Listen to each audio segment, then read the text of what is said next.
Oke, terima kasih. Ketemu lagi ya di mata kuliah ERP. Ya, topik bahasan kita kali ini mengenai rekrutmen. Ya, perekrutan karyawan. Ya, pegawai ya di Odoo. Jadi pertama yang harus kita pahami adalah alur prosesnya yang harus kita pahami dulu ya, bahwa dalam melakukan rekrutmen ya ke dalam sebuah sistem yang ada di Odoo, pertama kita harus buat dulu job positionnya. Ya, posisi kerjanya apa yang dibuka nih lowongannya. Nah, setelah itu baru melakukan proses untuk input calon pegawai. Ya, ini untuk input data pegawai. Nah, setelah itu baru buatlah tahapan-tahapan proses seleksi. Ya, jadi masing-masing perusahaan itu berbeda-beda ya dalam tahapan proses seleksinya. Ya, ada yang proses administrasi, terus lanjut dengan proses selanjutnya sampai tanda tangan kontrak.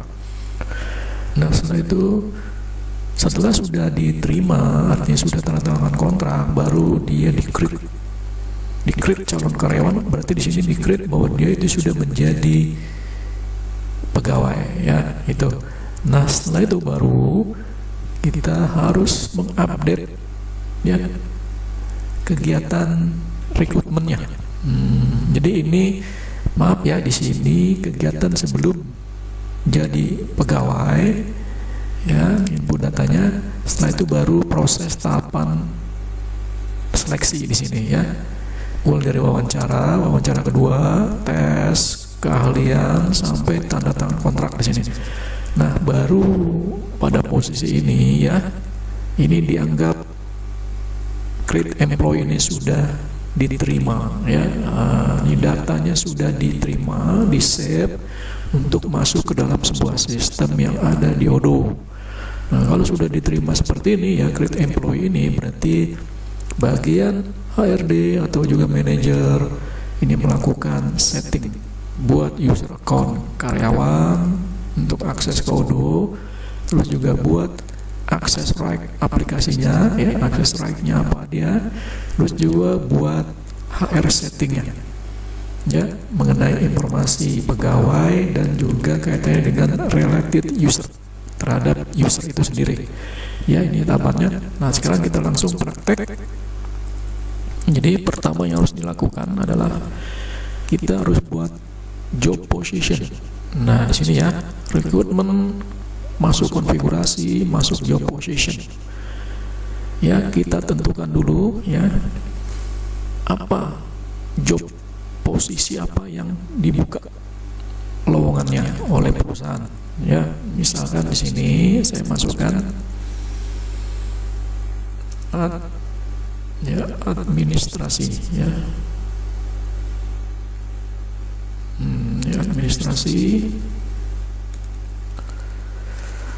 terus dia masuk di departemen apa ya, misalkan saya masukkan di sini waket 2 ya. Setelah itu baru kita lihat responsible ya, recruitment responsible, jadi orang yang bertanggung jawab dalam proses seleksi ya. Ini biasanya kepala HRD atau manajer HRD misalkan ya. Misalkan di manajernya yang bertanggung jawab dalam rekrutmennya ini adalah misalkan Dadang ya ini. Nah, setelah itu baru kita lengkapi ya email address-nya ya, artinya ini email address dari si penanggung jawab rekrutmen ya ini. Terus berapa butuhnya ya, expected new employee, perusahaan mempunyai ekspektasi terhadap pegawai itu berapa orang ya, misalkan 2. Terus job description-nya apa diisinya ini bebas ya, tergantung dari kebutuhannya. Nah, setelah itu baru di save ya. Nah, ini proses save ini adalah proses untuk menginput data calon pegawai untuk dijadikan sebagai proses tahapan selanjutnya. Nah, kalau sudah ini ya, kita lihat di job position-nya ya. Kita lihat di job position-nya, di sini sudah ada masuk ya untuk administrasi ya. Nah, ini ya sudah masuk. Nah, baru kita klik ya aplikasinya. Nah, di aplikasi ini baru kita buat tahapan-tahapan proses seleksinya nih, sebelum kita buat create-nya. Ya, tahapannya sudah ada nih ya, yang sudah dibuat karena sebelumnya sudah dibuat. Ya. Jadi kalau sudah pernah dibuat, berarti kita tinggal isi. Ya, tinggal kita isi, kita langsung create. Ya, ini. Jadi nanti ini kita create ya. Yang baru kita isi calon pelamar yang masuk ya aplikasinya. Ya, misalkan di sini Teddy ya, ini Teddy, aplikasi name-nya apa nanti dilengkapi sendiri ya untuk mempersingkat waktu. Ya, terus responsible-nya tadi siapa ya? Dadang tadi ini ya. Nah, ini. Nah, kalau sudah lengkap, misalkan ini sudah lengkap datanya ya, ini. Terus juga di sini job aplikasinya sudah ada di sini ya. Terus ekspektasi salary-nya berapa, propose-nya berapa, ya bebas di sini. Tergantung dari aplikasi yang diajukan. Ya ini. Nah, misalkan ekspektasi salary dari pegawai di situ adalah misalkan di sini 5 juta. Terus di propose-nya ternyata 4 juta misalnya. Nah, itu. Nah, ini mengenai ketersediaan availability ya, bersedia kapan mulai bekerja gitu ya. Ketersediaan dia dalam memulai bekerja misalkan tanggal 1 Mei gitu ya. Gitu. Nah, kalau sudah ini catatan penting ya, summary ya dari aplikasi yang masuk ya, atas nama tadi Teddy. Nah, kalau sudah kita save. Ya, kalau sudah kita save, kita langsung lihat buka job position-nya di sini. Ya, kita buka job position. Terus nanti kita buka lagi tadi ada administrasi ya. Di sini ya, nih application, kita klik application administrasi tadi ya. Nah, ini adalah tahapan proses seleksi, mulai dari inisial aplikasi ya, dari kelengkapan berkas, administrasi segala macam dia sudah masuk di sini. Terus interview pertama, terus tes keahlian sampai tanda tangan kontrak misalkan ya. Ini nanti ini bebas, tidak harus seperti ini, tergantung dari peraturan perusahaan yang dibuat ya. Misalkan ini kita harus update setelah aplikasinya masuk, setelah kita lihat ternyata sesuai ekspektasi, baru kita melakukan interview. Nah, berarti kita drag aja ke sini ya. Nah, interview, proses interview. Ya, proses interview berhasil. Ya, ternyata dites. Misalkan dites sekarang, misalkan ini tanggal 27, ternyata akan ada tes tanggal 29. Nah, berarti ini kita buka aplikasi. Lalu kalau karyawan calon pegawainya datang dan dia sudah mulai tes, kita pindahkan dia ke sini ya, ke ekspektasi tes ya. Dia sedang mengikuti tes. Nah, setelah tes itu selesai, lalu dikoreksi oleh bagian kepegawaian dan ternyata lulus karena proses tahap terakhirnya adalah kontrak, tanda tangan kontrak. Nah, berarti ketika pegawai itu dipanggil untuk tanda tangan kontrak, maka pindahkan dia ke kontrak sign. Nah, ini adalah proses terakhir, yang mana dia sudah selesai tahapan proses seleksinya. Nah, baru di sini kita klik ya. Kita klik. Nah, ini sudah. Nah, karena dia sudah tanda tangan kontrak, berarti dia sudah dianggap sebagai pegawai, maka dia masuk sebagai create employee. Ya, ini. Oke, kita create employee. Ya, ini. Nah, you must define application, applied job and contract name for this applicant. Ya, ini.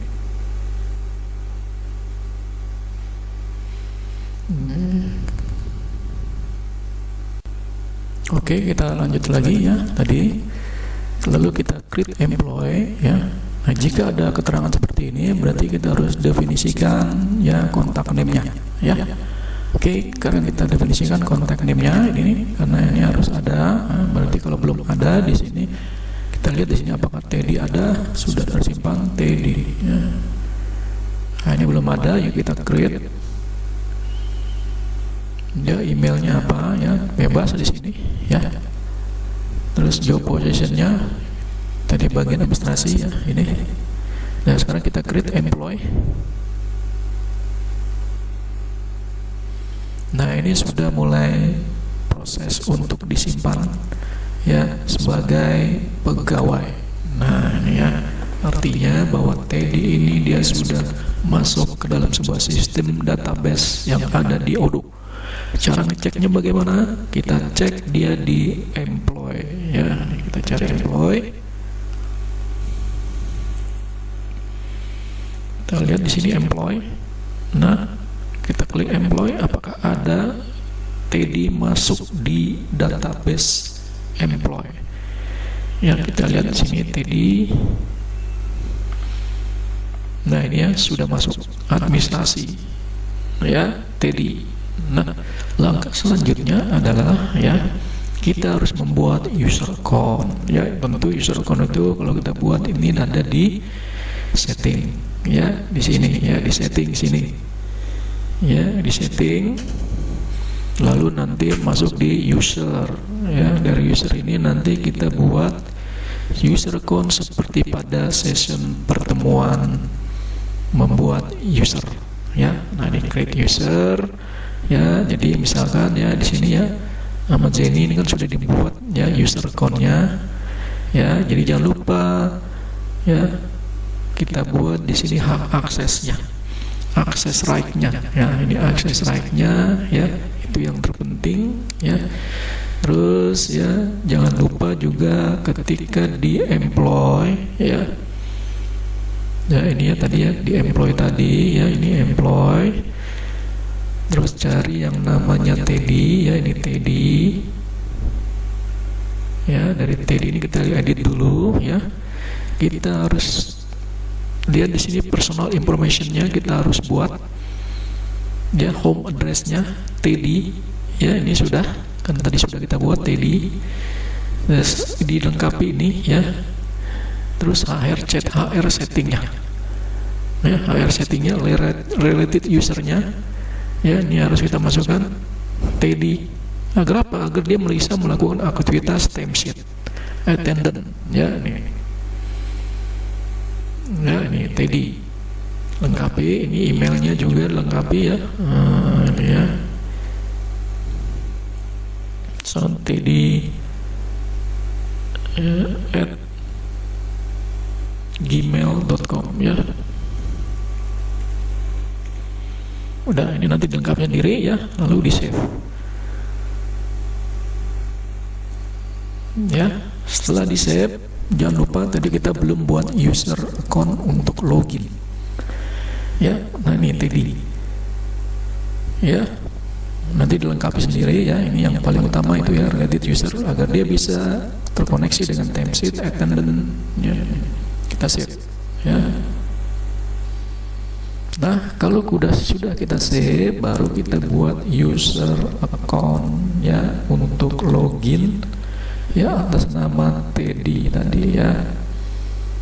Nah berarti kita create sini ya. Tadi atas nama Teddy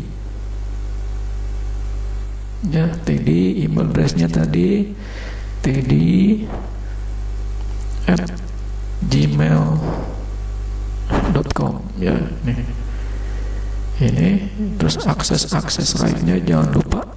Kalau dia sebagai staf administrasi, berarti dia tidak sebagai sales ya, berarti dia kita kosongkan ya. Project juga kosong ya. Manufacturing juga dia inventory juga bukan ya, dia bukan sebagai administrasi gudang misalnya, bukan. Terus dia juga bukan sebagai bagian dari akunting, bukan ya. Ini kosongkan ya. Terus juga purchasing dia juga bukan, ya, kosong. Employee dia sebagai employee karena bagian dari pegawai, ya. Ini holiday, nah ini juga bukan. Holiday ini hari-hari penting, kegiatan-kegiatan penting, ya. Recruitment juga bukan, ya, kosong. Expense dia juga bukan, ya. Officer, timesheet juga bukan, ya.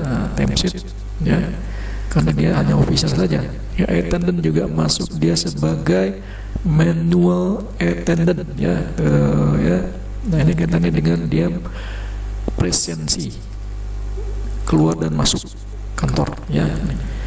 Ini juga payroll dia bukan, ya, kosong. Administrasi juga dia sebagai apa? Nah kalau administration system ini, ya, ini bukan administration bagian yang lain, ya. Nah kosong. Nah, baru di save. Ya, ini cannot you have login to user with the same login. Ya, ini jangan lupa, ya, ini kalau kita save,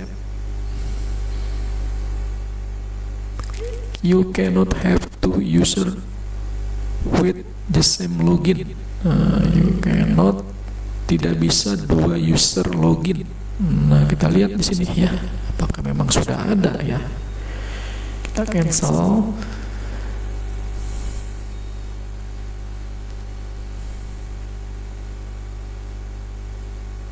To login, misalkan to login dia dua kegiatan, ya, di sini. Dia anggap dia sebagai administration, inventory, misalkan dia sebagai user di inventory, misalkan, ya. Oke, di save. Kenapa tadi tidak melakukan save? Karena tugas dia sebagai apa, ya, itu. Di usernya. Nah makanya di sini saya pilih di sini inventory user, ya. Jadi di departemen atau bagian inventory dia sebagai user. Artinya dia sebagai staff administrasi di sini, ya. Gitu. Oke, kita save.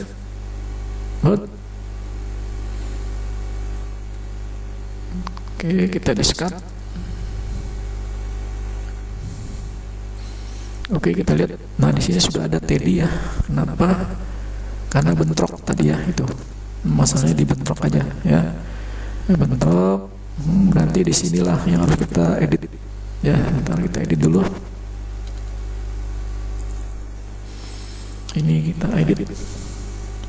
Jadi ketika kita masuk sebagai employee itu sebenarnya sudah otomatis, ya, di user settingnya sudah masuk, jadi tidak usah dibuatkan lagi. Nah itulah integrasi yang ada di Odoo, maka dia disebut dengan sistem aplikasi yang terintegrasi, ya. Karena ketika proses rekrutmen lalu dia dijadikan karyawan, maka otomatis dia sudah masuk ke dalam employee, ya, dan juga otomatis masuk ke dalam user login. Tinggal kita edit saja di sini, ya, ini.